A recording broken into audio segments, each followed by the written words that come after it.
যখন ক্ষমতায় ছিল তখন তো কিছু বলা যায়নি, জানোই তো, বললে কি হতো। ধর্ষণ মানে এই যে এই বাড়িটায় যে রং করছে মিস্ত্রিটা, ও কিন্তু ধর্ষণ করছে। এখন মানে দলটা ক্ষমতায় নেই, দলটাই নেই, একটু বলি, বলা যাবে তো?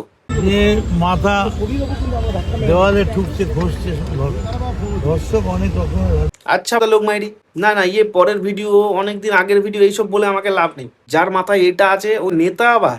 ধর্ষক অনেক রকমের হয়, তবে আমি জানি না আমি কি জন্য বলেছিলাম বা কি বলে, তবে আমার মনে হয় ওটা কুমার বলেছিল। কিচ্ছু না, একটু পরে আবার বলবে যে আমি তো একটা ওষুধ খাই, ওষুধটা খেলেই কেমন একটা হয়ে যায়, যখন আমি রিপোর্টারের সামনে যাই তার ঠিক আগেই আমি ওই ওষুধটা খাই, এটা বলে এটাকে কাটিয়ে দেবে। যেরকম কোনো ভিডিও লিক টিক হলে সব এআই, আর ভুলভাল বলে ফেললে ওষুধ খাই। যে মানে ধর্ষণ আর ঘর্ষণের মধ্যে মানে পার্থক্যই জানে না, যা খুশি আসছে মাথায় বলে যাচ্ছে, মাথায় কিছুই নেই, সে আবার নেতা হয়েছে, তাকে আবার লোকে ভোট দিয়ে জিতিয়েছে। এদেরকে রাস্তায় বেরোনো বন্ধ করে দিতে হবে ভাই, এদেরকে জেলের মধ্যে বা কোনো একটা ঘরে টরে ঢুকিয়ে বন্ধ করে রেখে দিতে হবে, বুলডগ ফুলডগ ছেড়ে মানে কুমিরের অন্ডকোষ খাইয়ে দিতে হবে।